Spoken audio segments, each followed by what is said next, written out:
Welcome everyone to the Skip the Noise podcast. We are a Rounded Edge Media production, and tonight you'll be joined by myself, Mexican Nostradamus, and you will be joined by the Brown Python tonight. We are missing our esteemed colleague, Benjamin James, as he is floating in the ether, trying to find out, how many licks it takes to get to the center of a Tootsie Roll Pop. Some say 3. I think he believes it's 4. So he's going to go out and venture forth to find that knowledge. So you're just going to be left to the shenanigans of the Brown Python and Mexican Nostradamus as we clash and battle over the most recent things, which actually tonight we're not going to see as much clashing as normal, as some of this shit is just so sad. I think we actually agree upon it. So, without further delay, and any more depressing news as we watch all of our 401ks evaporate into the nothingness of the universe as the market continues to crash, I think we're going to start with some really, really fun news. Rick, you want to kick this one off? Where are we going with it? Yeah, we're going to go to the Bering Sea with this one. Apparently, the Nord Stream pipeline that Russia had touted a while back, and a lot of conservatives were angry about it because it had been approved by the United States. Apparently, some charges went off in the middle of the Bering Sea, destroying this thing in 3 different places. Yep, and causing leaks into the sea. Right. Which, by the way, I am not concerned about the environmental process about this because. This is natural stuff. Because there's natural gas. Yeah, exactly. It's natural gas going back into the earth. How about that? I knew that's where that was going to go. Now, this was like rubber or some plastic that came in from the pipeline. I would be pretty concerned about it, but this is just going to go back into the soil. It's just natural gas. It's totally fine. It's totally fine. The ocean's used to these massive things. Well, I think the meteorological survey, or not meteorological survey, the seismic, the people who measure like ground shakes and earthquakes and tsunamis and stuff, there was actually 3 measurable events where it was like a 2.7 or something, but they did notice that there was some type of vibration, some type of, as people have now kind of quote as explosions, that left these huge bubbling geysers of natural gas in the I forgot what sea that is. That is in the Bering Sea. Yes, Bering Sea. So yes, and basically kind of left everybody in a more of a preoccupied situation, because as most people know, Europe is entering their winter. Their winters are pretty cold, and so currently, as part of this embargo on Russia after the assault of or invasion of Ukraine, rather. Russia holds a lot of the natural resources for that continent, including heating elements such as natural gas, oil, etc. So in a further effort to try to isolate and in a kind of a way hold a collateral damage, or rather hostage, they're trying to disrupt pipelines, which, I mean, what is it? That's War 101, right? I mean, who's trying to disrupt the pipelines though? Oh, the Russians. The Russians want. You think so? It's a threat. It's a threat. Like, oh, hey, we just fucked with it enough to kind of scare you a little bit, but if we want, we can rupture this whole fucking thing, and you guys are going to be sitting in igloos all winter long. Yeah, but here's the thing, though. It doesn't supply Europe. It's a Bering Sea between Russia and Alaska. Yes. Okay, but so it supplies North America. Well, it's a transport chain too. The Nord Stream, there's a actual supply network that goes out to Northern Europe. Because remember, while Russia's still there and to Alaska, there's still a transportation of natural gas, which any type of damage or shortage is going to increase prices. Yeah, and I'm wondering about this: who's responsible for it? Because Russia has unclaimed responsibility, U.S. has unclaimed responsibility, and there seems to be a lot of benefit to a lot of people if this thing goes down in the way that it did. I mean, think about it. You got gas companies who make a lot of money by increasing the price of natural gas. You have Russia who would benefit from this massively by punishing Europe. The United States might benefit from this too by escalating the war effort. I honestly think the United States wants to get involved. I think they're itching for it. I think do use citizens may not, but I think the government will. And here's the reason why. A lot of the politicians that are currently in power are Cold War politicians. Hey, I'm going to put on pause real quickly. Yeah. So the politicians that we have right now in Washington are Cold War politicians. We have Biden, Pelosi, the turtle, what's his name? Turtle. Chuck Schumer. I mean, you have these old time Lindsey Graham. You have these old time politicians, these good old boys from both the Democrats and the Republicans, who never got the Cold War, the actual war they needed with Russia. They never did. And they're stuck in this Cold War mentality. Our generation, although we grew up towards the end of the Cold War, a lot of the people who were born in the 2020s and beyond, they don't know about the Cold War. They watch Rocky and they don't know the context behind it, you know? Right. And to them, this doesn't make sense. But I think that a lot of the politicians that are currently in power are itching for that war in Europe, or that war with Russia. I really do. I think they have a lot to gain from an actual conflict with Russia, you know, the industrial war machine. And they don't give a shit about people. I mean, you know, more government spending, you know. Well, I get you.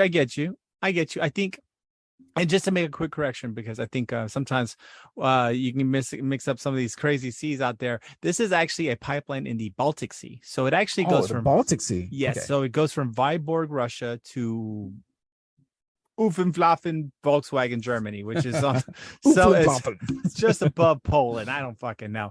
And the explosions actually happen closer. Well, the events happen as people try to claim the events happen actually closer to Germany's side. So this is interesting, but I don't get though, and I see what you're saying, that you know they don't give a fuck. But the problem is, if we enter direct intervention with Russia, this is a no-win game at this point, right? Because it's just going to end up in thermonuclear war, which I think people want power, but they don't want to die. Like that's what I'm saying. It's self-assured mutual destruction. There's nothing you can gain from that. So logically, it makes no sense unless there's some massive, you know, death cult that's running the United States. Yeah. But that's about it. It makes no sense. It makes no sense. Why would we want to rush to an early death, especially these weak, old, you know, people? Like, it makes no sense. Shit, dude. They don't give a shit. I don't think so, bro. I think self-preservation. These people also have grandchildren. They have trust funds that they're leaving people. I don't think that this is, to me, it just doesn't make any sense with that particular thing. And so, you know, the escalation of this war has gone, it's kind of gone out of control here. You had a potential for a peaceful agreement between Ukraine and Russia, but Russia went ahead and annexed some land, you know, in Ukraine, which now any attack by Ukraine within these new lands that they've annexed is considered as an attack on Mother Russia. Right. So that's they amended their nuclear doctrine that anything So there's that. And so that prompted Ukraine to go ahead and just submit the application to NATO to fast track it, which in the beginning of this war, those were the two selling points. Hey, you know, we can talk about this land that you're talking about, and I won't agree to join NATO. And that used to be kind of like their negotiation point, you know? But now that's off the table. That is off the it's like total war now. There's nothing to rein in these two countries for murdering each other. Now, should Ukraine join NATO? Okay, that's it. It's World War III. You have NATO against Russia. I don't think so. You attack one country, you attack all of them. That's what NATO is. I don't think so anymore. I think what we're going to see is, and we've already been down this road with Russia, right? Germany. Have we? Germany. What about it? That's what Russia did with Germany. Russia, basically, the Americans stayed in like literally one city, and was encircled by the Russians, and one bastion of freedom that needed. I mean, remember the Russians were dicks whenever that first happened with Germany, because in order to keep, you know, the NATO German city, you know, basically their plot alive, Berlin. They had to have food. Well, they had to have food drops. They had to fly airplanes over Russian airspace at like very high altitudes and drop food to them because they were being strangled by the Russians, who just thought, okay, we'll play the attrition game and just wait for them to starve to death and just capitulate. But we did it. I think we're looking at North Korea, South Korea situation. I think there will be like an armistice line. There will be a demilitarized zone. I think that's where we're heading. I think that's why both sides are now finally admitting, Russia's going to keep its annex areas, which is really what it wanted. And there's going to be a built up, like, no cross zone, just like it's going to be the same type of thing, I think, in North South Korea. I think that's going to be, unfortunately, after what some people are estimating 100 to 150,000 lives lost on both sides, it's just going to end up a big stalemate because no one's going to be able to go further. Well, here's the thing now, and this is the thing I've never understood about Russia. They decimated their male population in World War II. Yes. Like when you talk about the deaths, Nazis lost a lot of young men, but Russians lost more. Okay? Oh yeah. Then, just in St. Petersburg alone was 2 million. Exactly. Yes, just defending St. Petersburg alone. You had Stalin, who decimated his population also, whether it's starvation Famines or torture. God. Okay. Yes. So now, I guess it has some relative time of peace between the 60s and the 80s and maybe the 2000s. Right. But now they're going to send 300,000 young men again to die in battle. Yeah. And so for everyone to understand, that's the conscription notice that just went out. How does a population survive? Well, I don't think that's the point. See, that's the one thing and this is just a reality of Russian aggression, Russian military tactics and military history is basically the thing that no one really understands is the reason why Russia was able to maintain anything was its willingness to commit basically mass genocide on its own soldiers. I mean, it really doesn't give a fuck. It's like, oh, okay, you got 25,000 well-entrenched troops. We'll send 500,000. We're going to lose 250,000 of them, but we're okay with that. And they're going to finally break your lines and we will win. But that's what they do.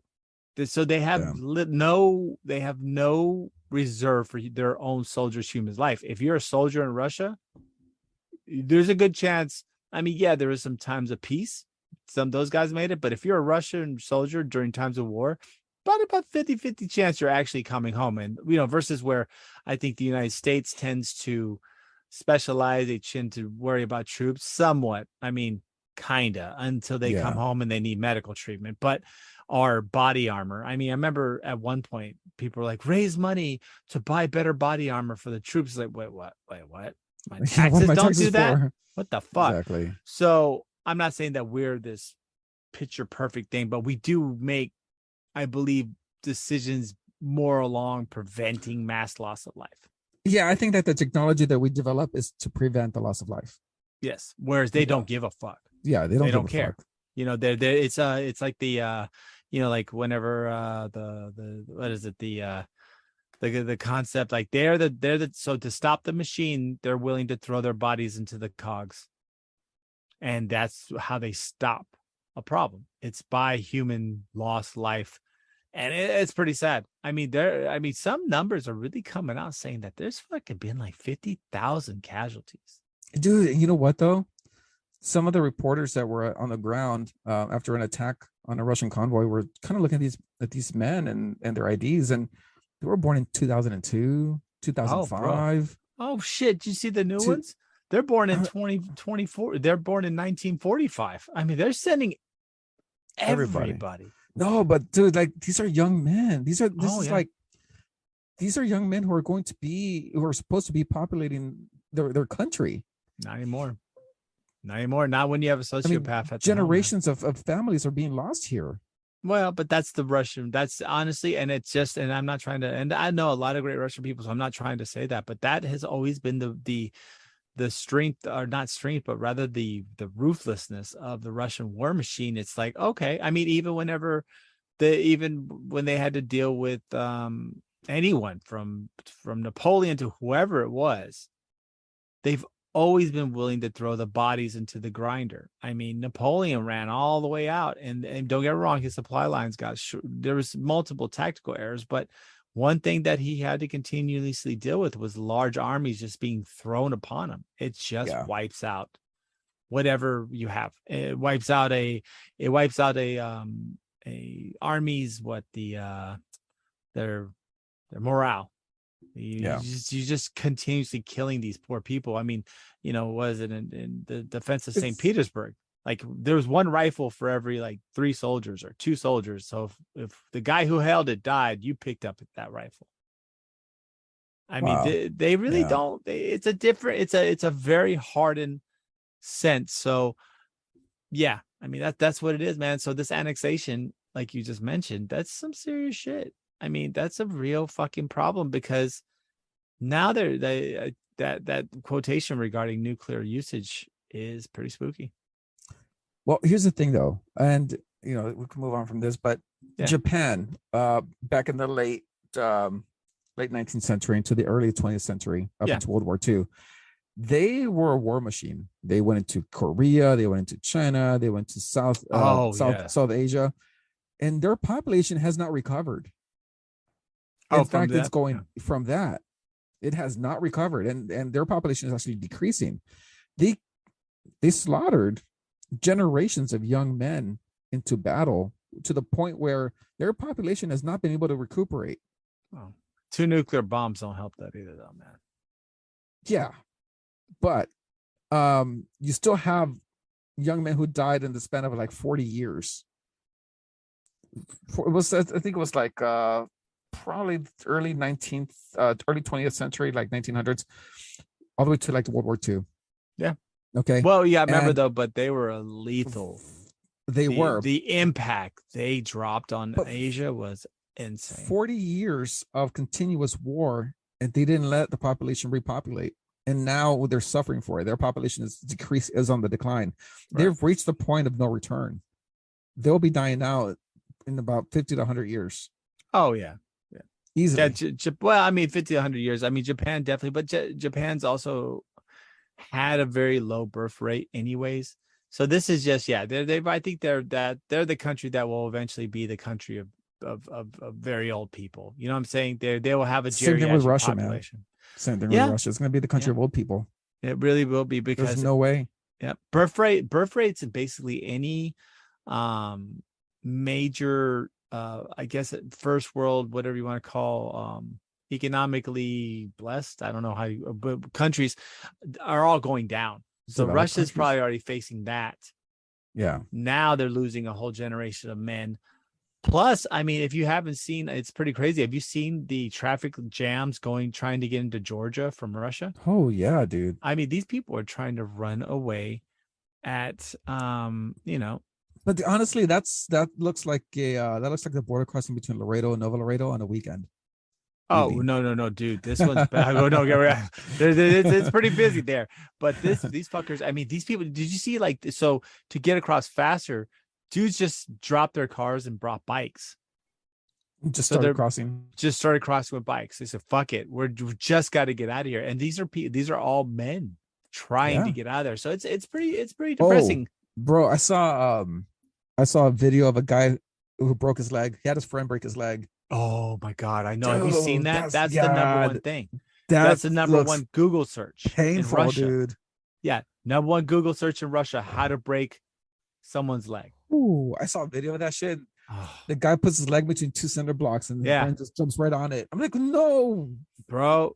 And guess what, dude? It's like think this. It's like broken leg or fucking dead. Yeah. Exactly. Yeah. I mean, I not. It is what it is. It's broken leg or you're dead. I mean, now I guarantee if you're rich, you'll probably be like, look, we'll break your leg, but we'll put you to sleep. So you'll have a broken leg, but you'll be asleep for it. Either someone puts you out in surgery or that type of stuff. But one thing though that and also I guess to move from one just horrible thing to another very, very horrible tragedy. If we want to go and pick up on this one real quick, and not real quick in the fact that it doesn't mean something, it's very significant. But the hurricane that swept through Florida, that touched down through Fort Myers. Oh yeah. We've seen so far, I think in the initial couple of hours they were saying hundreds dead, but so far unfortunately the death count, I think the last time I looked was around 65. Could be significantly more. This is a couple hours ago when I last saw it. 18-foot was it sea surges, just a complete nightmare for a lot of people. I mean, it depends. You got 65 dead, right. And maybe the gators got to a few of them. Who knows? Oh, bro, right? I mean, don't fucking no shit. I mean, not only the gators, but dude, did you? Okay, so this is one thing, and I've noticed this, but as conservative and as free-natured as the state of Florida is, they really have a building code problem. Okay. Yeah, I mean, okay. So, I look at the condo that collapsed in the middle of the night, killing 200 something people, right? Just a whole fucking building, like a 20-story condo collapsed in the middle of the night. I see what you mean. If you look at the pictures of these homes, like, okay, and I'm not a structural engineer, so there's probably someone out there who's like, you don't understand. But if you go to Galveston, right? Anything that's on the beachfront is on stilts. Correct. Right? And these are significant stilts. These are fucking 20 feet up stilts. Yep. And they're reinforced with concrete foundations. The ones along the bayou. Yeah. Yeah. If you look at all these houses in Florida, especially along the coast, dude, they were literally just on the ground. They just were on the ground. I mean, if you see, they swept the houses, look like they were literally brought up by the water, and then water receded, drug them all down. There's no way any of those houses were on stilts.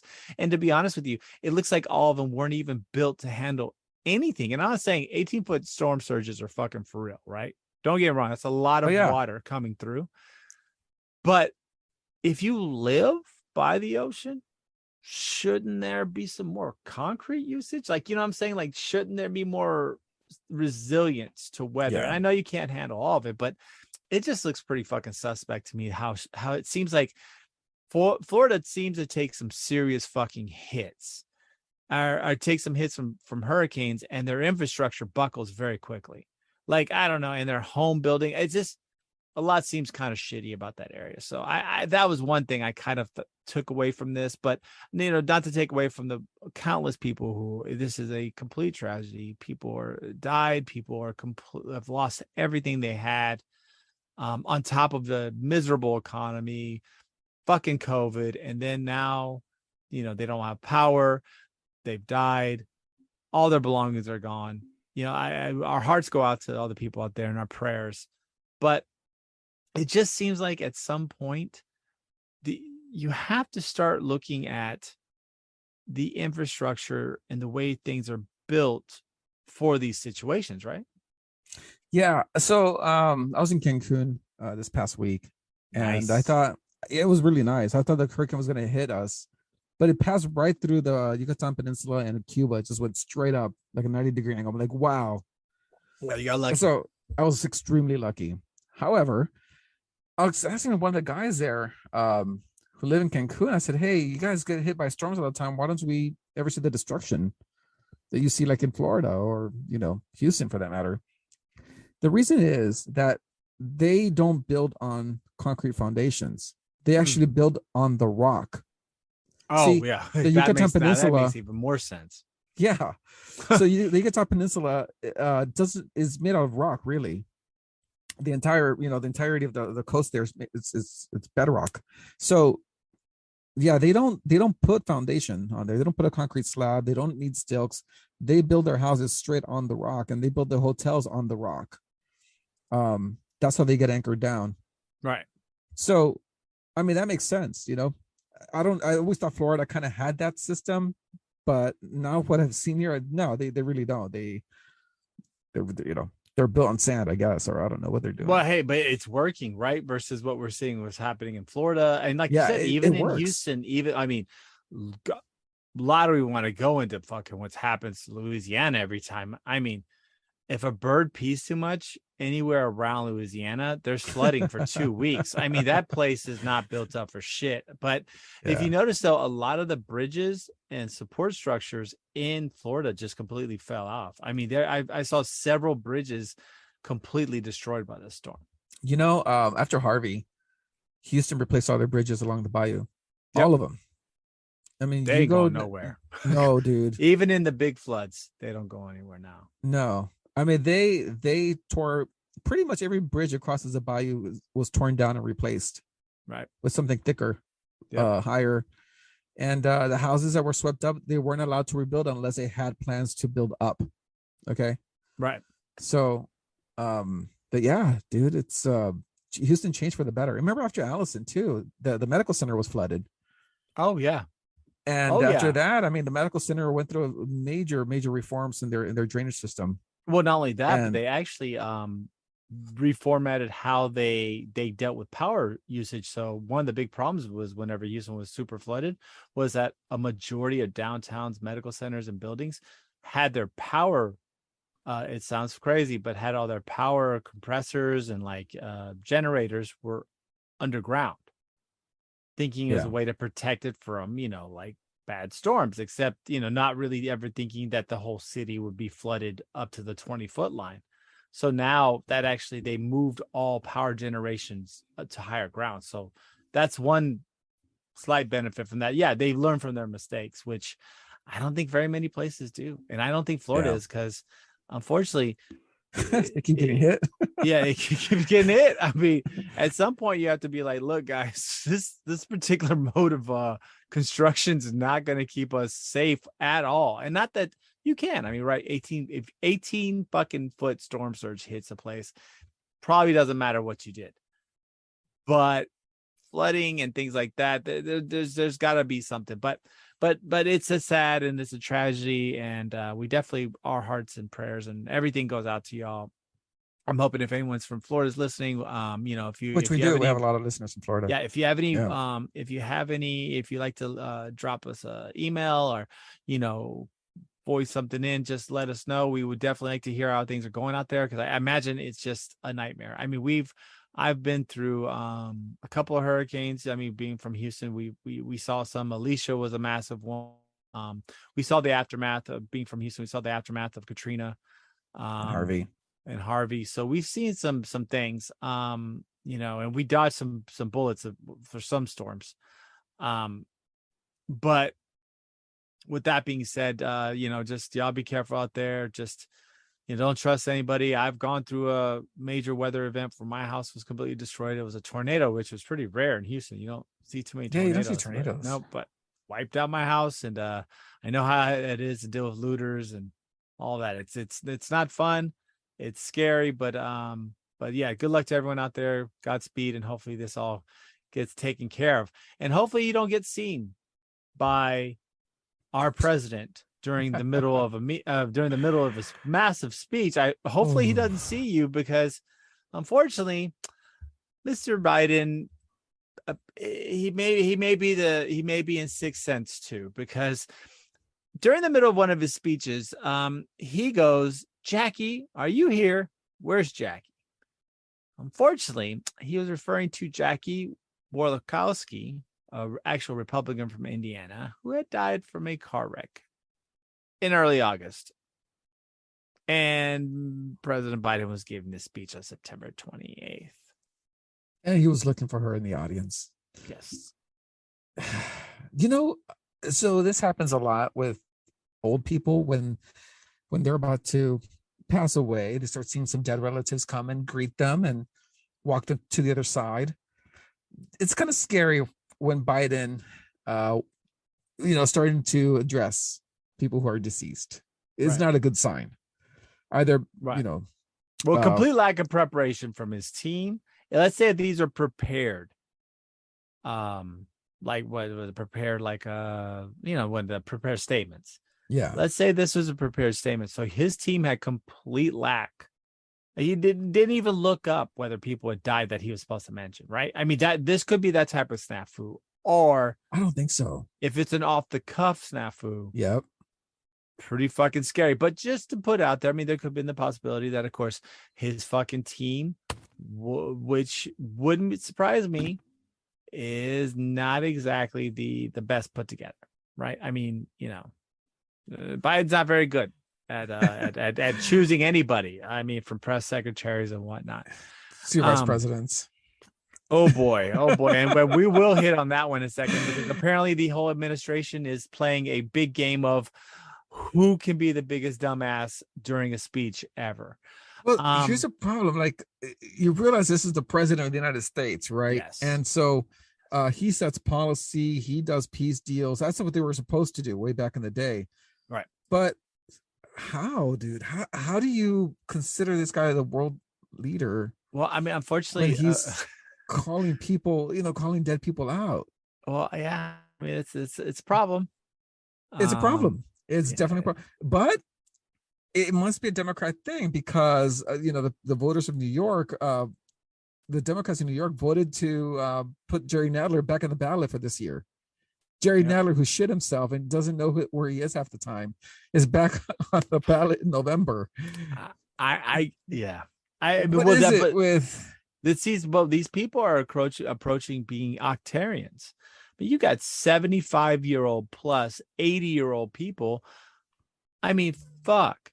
These people are making decisions for the whole country. But and how do they keep going back, though? How do they people probably have keep incontinence problems? They probably need diapers. They need a lot of things. And these people are in charge of our world, which is so scary. I'm even at my age, which, I'm in my 40s, I sometimes question shit. Well, I'm like, man, I'm not as fast as I was when I was 20. You know what I'm saying? Like, my brain doesn't work that same way. Like, but these are octarians almost doing these things. So yeah, these gaffes, these things are terrifying. They're terrifying. But also, but there's not much. There's not much of an excuse. I think this is probably just it's gotten to be a laughable administration problem, because I think you have a clip, right? You can play for us for the other half of the administration's wonderful gaffe. Well, let me pull it up here real quickly. Yeah, let's see if we can pull that up. But let's set this up. So I think every team involves two people. So you have President Biden trying to talk to dead people. Maybe he sees dead people. You never know. It's a pretty amazing thing. Sixth Sense 2 is right around the corner, and it will be starring Joseph R. Biden. But not Haley Joel Osment? Nope, not Haley Joe. She's not going to be. He's not going to be. I always mix up that name. He won't be in there. But maybe Kamala, because maybe she sees dead people, or rather, she just sees. Maybe she's the Freudian type. We'll let you decide. Let's see what we got. We see a brutal dictatorship, like rampant human rights violations, all right, and an unlawful weapons program. All right, what's she talking about? Peace I wonder. and stability. Is she talking about Russia? Soon after Harris wrapped up her trip to Asia, North Korea, for the third time in 5 days. Well, they totally into the sea botched that one. Oh boy. Boy. Well, what was the other one? I know. Well, here's the other one. Let me see. Yeah, here. The United States and the Republic of Korea is a complete denuclearization of the Korean Peninsula. Got it. Nearly 70 years. Oh, you know what's going on? I picked a clip from Reuters, who totally covered this up. No. Come on. They covered it up. You got to give us a real. We'll do that. I'll pull it up in a little bit. Yeah. Wow, it's funny. See, this is what news can do to you. So that's why it's kind of nice to have someone who doesn't have anything in any skin in the game and trying to propagate one way or the other. I mean, don't get me wrong. Me and Rick have different opposing points of view sometime, but when in regards to it, we do like to kind of try to broadcast the truth as much as possible. So what those clips you're hearing are actually cutting out Kamala Harris referring to different things. I think we have it. Yeah, I think we have it. There you go. Clip number one. Here you go. So the United States shares a very important relationship, which is an alliance with the Republic of North Korea. And it is an alliance that is strong and enduring. Very enduring. The gap. So, Strong and enduring. Strong and enduring. At that point, I think North Korea was probably sounds like a Cialis commercial. North Korea was like, I think that's disinformation, and we should contact the disinformation board about this one. So North Korea petitioned that, and now we're not friends anymore. So that's fucking hilarious. So was that a gaffe or is that a Freudian slip? Maybe they've really been working with them the whole time. I mean, you do see once again this kind of bullshit, right? You see, it's just another gap. These are huge. These are snafus. These are for the most part, and why I like to kind of hint on this safe, because while I do think both of these individuals are missing marbles, I do believe that this is a systemic administration problem. That's why I tried to hint earlier regarding Biden's speech. These people are reading prepared documents. You ever remember Anchorman? Yeah. He'll read anything that's on the teleprompter, right? Anything. Fuck you, San Diego. Well, that's what's happened with Biden and what happened with Kamala. I mean, literally, these two people are really shitty Ron Burgundies. They'll read whatever they'll do whatever it takes to win. They'll read whatever they're told to say. And I think that's what's happening. I think it's just a very shitty administration. Well, here's the thing now. So whenever they make a gaffe, so whenever they make a mistake or they say some shit that's not policy, this says, reporters always say, the White House put out a statement. Correct. And I'm like, who put out a statement in the White House? I want to know the person's name, because that's a person who's pulling the strings. Right. They're the ones making the decisions. Whoever puts, instead of the White House put out a statement, who in the White House put out a statement? Because I want to know. That's the president who's keeping shit together at this point. Right. No, okay. I get it. Right. But see, that's what I'm telling you. This is the administration. They keep bucking up. They keep saying stupid shit. They keep not, it just seems like there's not the fact checkers. There's not the people that are really keeping things tight. I think this has been a pervasive problem, even in regards to Trump's White House. I think these people have prepared statements and they have their talking points, and these talking points they're basically not even they're not even checking them, right? That's how loose. And I think that's why we're seeing a consistent thing from both administrations in this continuous downfall in American society. Well, they've had a lot of people leave their administration. A lot of staffers have left Kamala Harris's office. Oh yeah. Same thing with Biden. Yes. Who was it? The lead speechwriter for Kamala Harris quit a few months ago. Yeah. Well, good. Maybe they'll get better, because that lady shouldn't be writing speeches if you heard anything Kamala Harris has ever said. Could you imagine reading that in the resume? Oh, you were the lead speechwriter for Kamala Harris? What the fuck? No, pass. Get out of here. No. If you wrote any of the dog shit that lady's ever said, you don't even deserve to read Green Eggs and Ham. You're just not. No. You're just a horrible writer. You can't even write over my grocery list. No, I don't care if I want eggs. No. But know who is? Oh, go ahead. I'm sorry. Oh, no. Go ahead. I was just going to kind of flow into this one, but you know who isn't a horrible writer, but writes horrible things? Oh, that is former President Donald J. Trump. Oh yeah. As we're touching on gaffes or maybe not gaffes, or Freudian slips, or whatever you want to call it, or just plain out threats, just throwing out fuck ups. Donald J. Trump on his Truth social media thing, whatever it is now, that's worth like $8, wrote an interesting remark. He goes, in regards to some bills that were being passed by McConnell, who is cooperating with the Democrats. That's right. Yeah. Is McConnell approving all these trillions of dollars with the Democrat-sponsored bills without even the slightest bit of negotiation, because he hates Donald J. Trump and he knows? And mind you, guys, I'm adding grammatic pause because there is none in there. So if you read it straight, you would also wonder who the fuck's handling his stuff. But anyways, hates Donald J. Trump. And he knows I am strongly opposed to them. Or is he doing it because he believes in the fake and highly destructive Green New Deal and is willing to take the country down with him? In any event, either reason is unacceptable. He has this is direct reading, ladies and gentlemen, a death wish. Must immediately seek help and advice from his China-loving wife, Coco Chow. Is that really her name? Yeah, I don't know. I'm not a fact checker on that, but I do know that statement is heavily loaded. Well, yeah. And look, when it comes to, and that's once again leading to the argument, these Octarians and 75-year-olds may not be the best part. That may not be the best idea that they're running our country. But the really nasty ones was, of course, he stated he has a death wish, and his China-loving wife, Coco Chow. Well, it's Elaine. She is. Chow. Yeah. She is. Yeah, it's a real name. I don't know if she's Chinese for sure. I do know she's Asian, but I don't know where. Well, here's the thing, though. But that's kind of shit. He said, okay. I remember in the text thread you said that was a racist. Slightly. Coco Chow, but her last name really is Chow, Chao.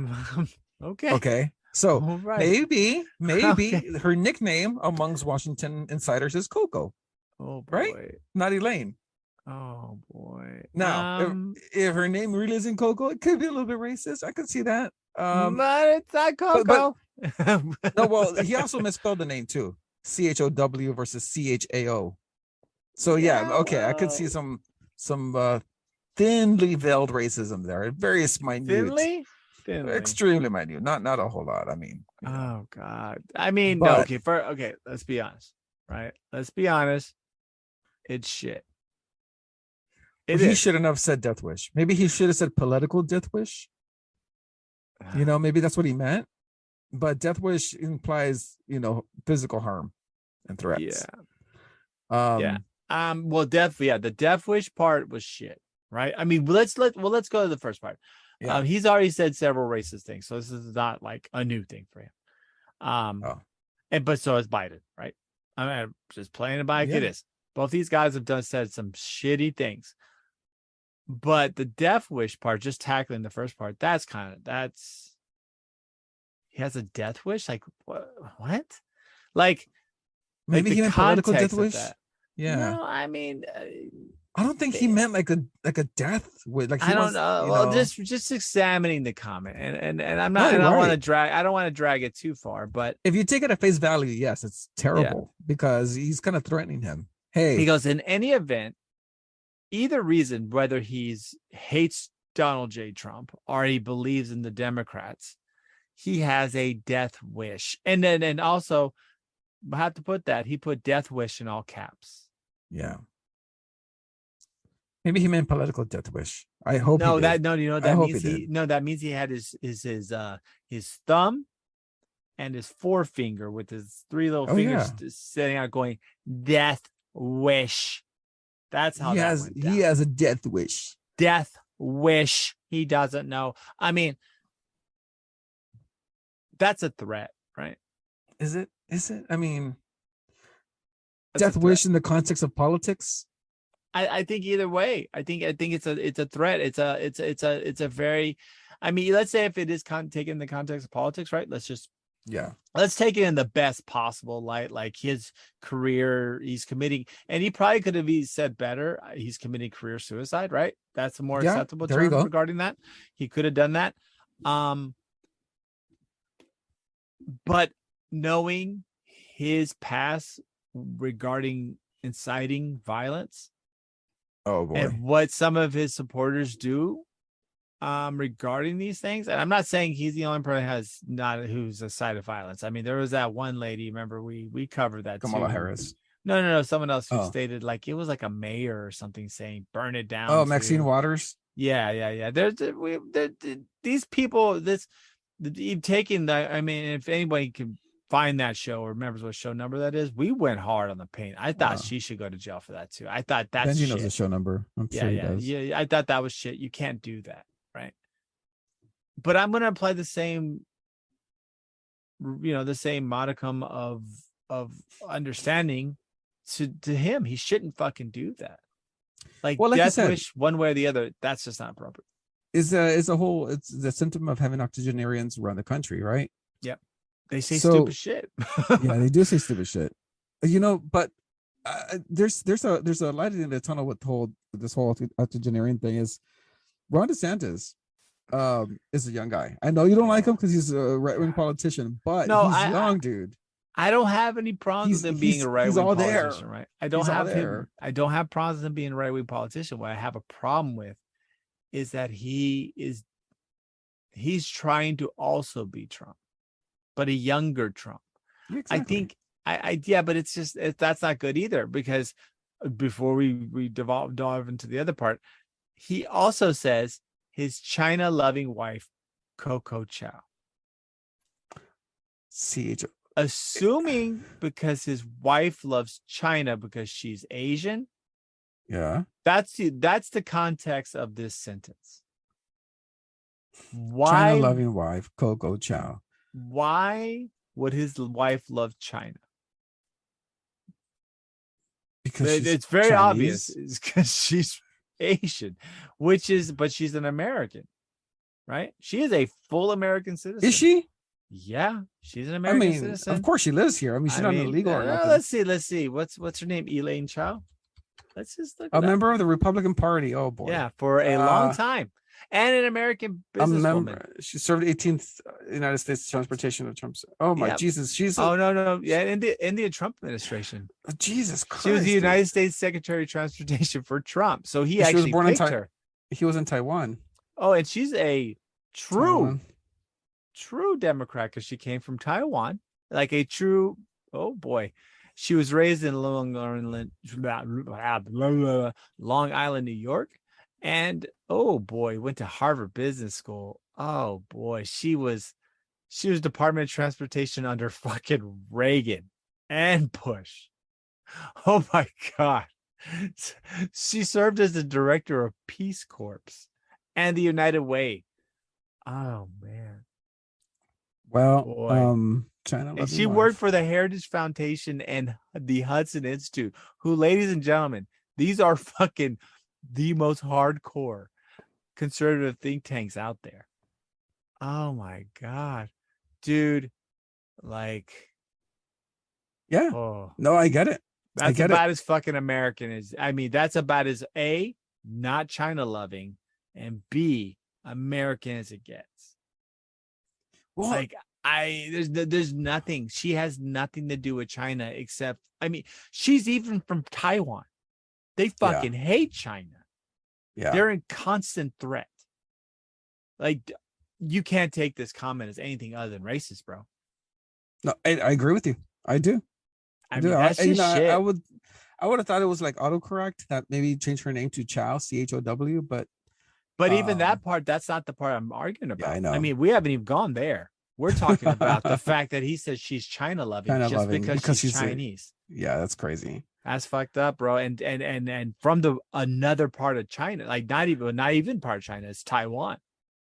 Well, here's something that I'm concerned about with the Trump re-election. I'm concerned about who the hell's going to be in his administration.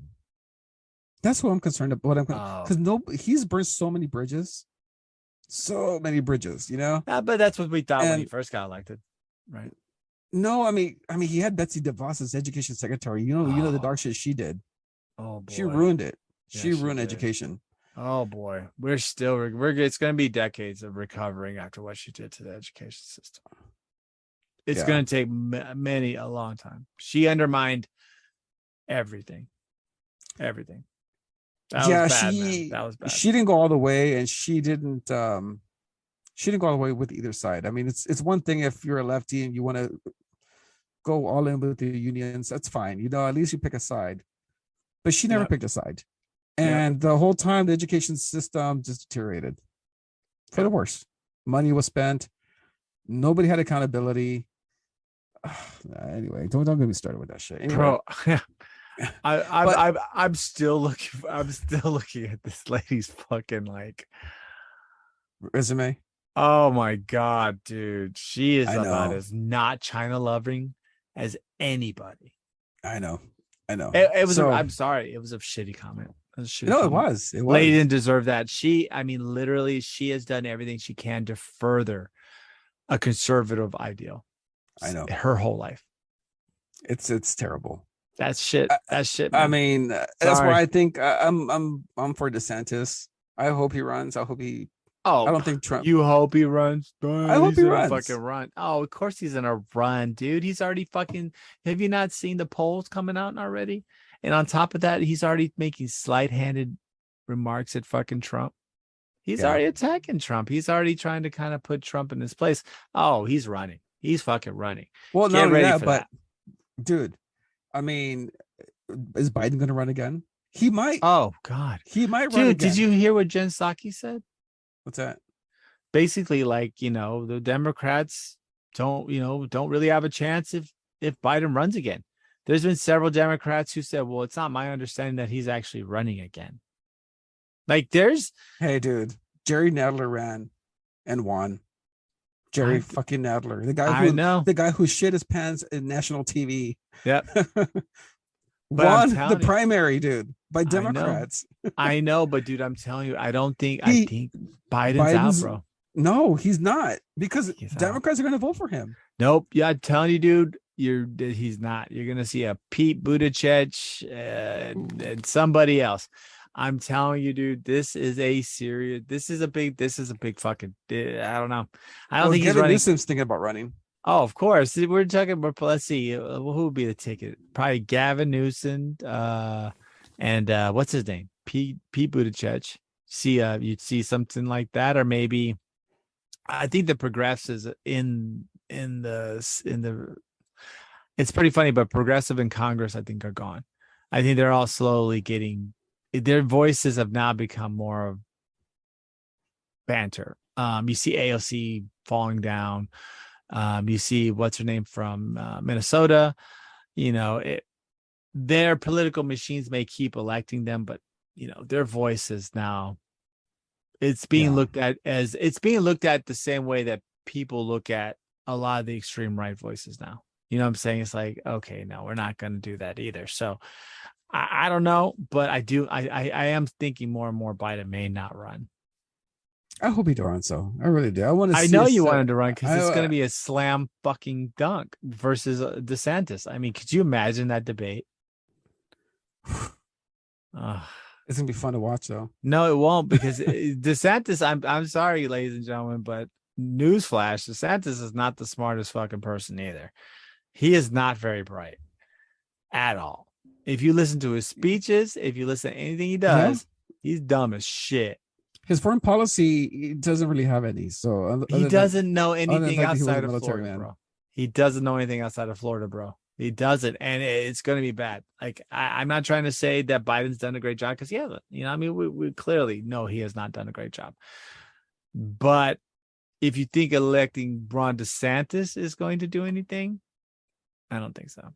But we'll see. We'll see. I mean, we got to really see what's going to happen, right? We got November coming with the midterms. By the way, do you know what happened to the student loan program? It got reduced. Oh yeah. Now less people are going to be receiving student loans because they took out some certain stipulations now. Oh yeah, anyone, if you're breathing, you can't get the removal anymore. It's got, that's gotten fucking bad, dude. But and some local political news.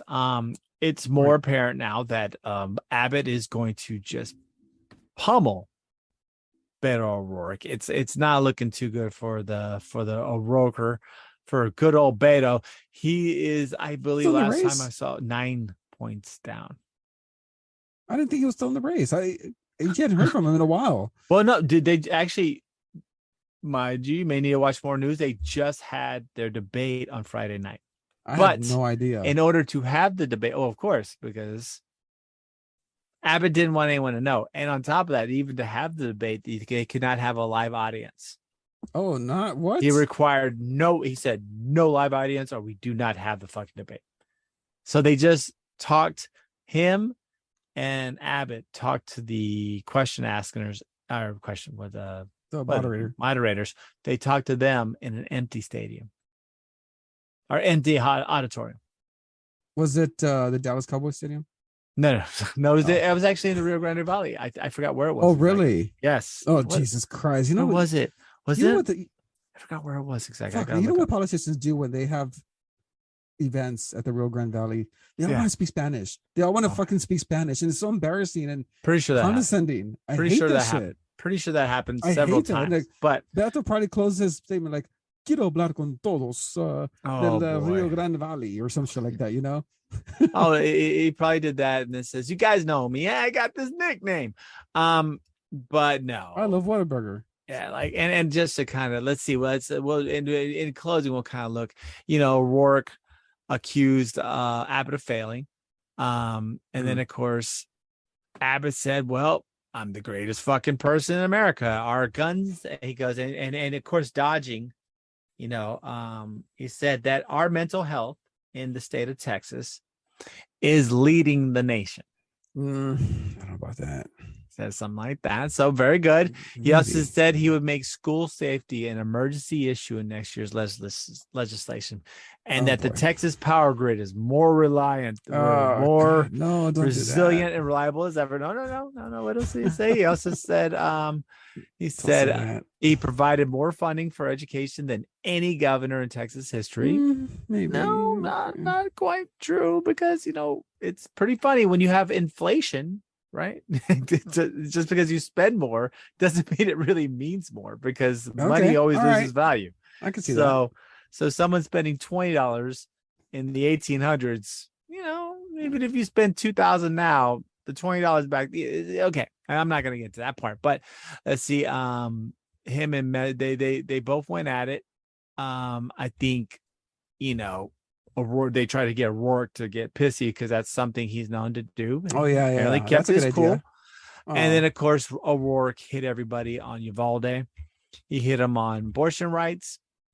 And basically, I mean, there you go. I mean, will it do anything? No, it's not gonna do anything, because nobody fucking, like you said, nobody really knew they even had a debate. Yeah. And unless you're Beto O'Rourke or maybe some of these very disillusioned, not in touch with reality people in the Democratic Party in Texas, he's gonna fucking lose. He's gonna fucking lose bad. I mean, I do have one criticism about Abbott. Well, just one, right? Right. Okay. It happens when you have extreme politicians on the left or the right. Okay. Right. California, they've decriminalized a lot of things. Shoplifting is now legal over there, that kind of thing. Well, people say, well, what Republican, because they don't decriminalize things. Well, they do. Okay. Yes.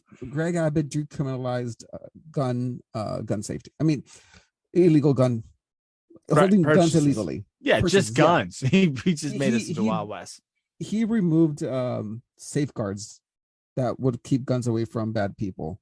Yep. So he decriminalized that aspect, and that hasn't made anybody safer. On the other side, you got Illinois, they pretty much eliminated bail for murderers and kidnappers and thieves. So they're eliminating these laws that are making people any safer for what essentially turns out to be likes. Right. And to touch on the bail thing is a little different, because if you look at the system of bail in the United States, it disproportionately affects very poor people. So when you have somebody who has a bunch of parking tickets, right, and they get bail, they couldn't even afford the $100. But there's actually people in jail right now for 6 months over parking tickets. Yeah. But what I'm saying? But these are people that are being taken out of society. Well, they're not dangerous. These are just people with parking tickets. They're serving time. Why? Because they have to work off their bail. Why remove bail for people accused of second-degree murder? No, bro. No, right. Why do we even have bail for that person? They should just be in jail. Yeah, they should. But I mean, that's what I'm saying. But the bail system is very fucked up. I mean, on both ends of the spectrum, it's very fucked up. Like you it's something you got to, something we all have to kind of review at some point. You realize that in Illinois, starting next year, I can go and commit second-degree murder. I could be implicated in the actual crime, but I'm going to be going home to my bed that very night. Well, that's also prison overcrowding. There's a lot of things, right? And that's not right either, though, right? No, I'm not agreeing with that. I think if I could kidnap somebody, for whatever reason, right? And the police come in, bust my door down, catch me, release a person. I'm gonna go to the station, get my fingerprints, and then I'm gonna get to go home. That's very night and sleep in my bed.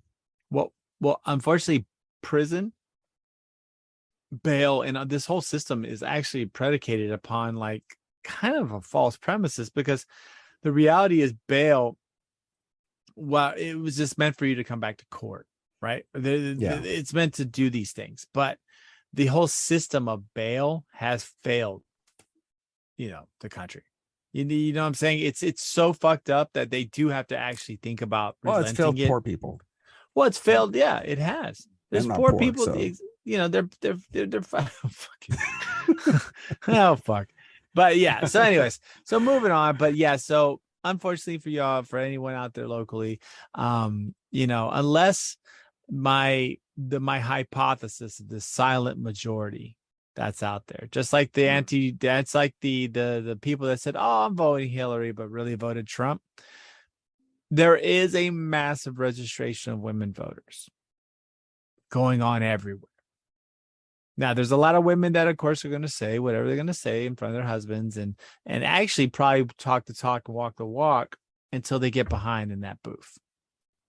That's why I think we should just keep an eye on who the wife's voting for, like just look over the shoulder. Oh, boy. No. Just make sure she votes, separate booths. At the end of the thing, it tells you it confirms all your choices, and maybe they should let the husband go in there and take a look. I don't think so. I don't think that's freedom, but there is, so unless we see some major movement, I mean, I do see Beto losing by, it's probably 9 or 10 you're gonna vote points. For him, aren't you? Oh, fuck. Bro, I honestly, look, guys, I'm about as liberal as it gets, but fuck, dude, that's just not fair. That's not fair to ask me to vote for that fucking guy. Like, it's not fair. It's just not fucking fair. Okay, I'm sorry. The dude is just, he looks like he has a tapeworm. He's not leader material. He's just not. And he's like it's like he's a 3-time loser. He's fucking lost his seat.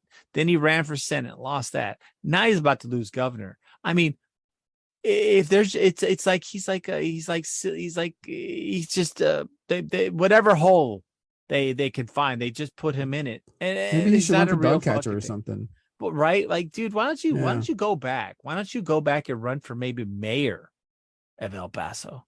Like, why don't you do something, because you're not doing shit, right? He's not. He's fucking. It's kind of embarrassing. It's like, oh, I'm back. I haven't really held a political office in what, at least 4 or 5 years, right? Yeah. So I think his wife goes like, "Hey, honey, should you be looking for a job?" Right. He's like, "Nah, I just keep fundraising, and I'm gonna fundraise and run for office that I'm never gonna win."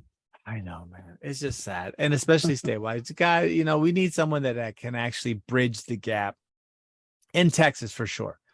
You need a good quality candidate. You need an Ann Richards. Oh yeah. Who's the greatest? One of the greatest.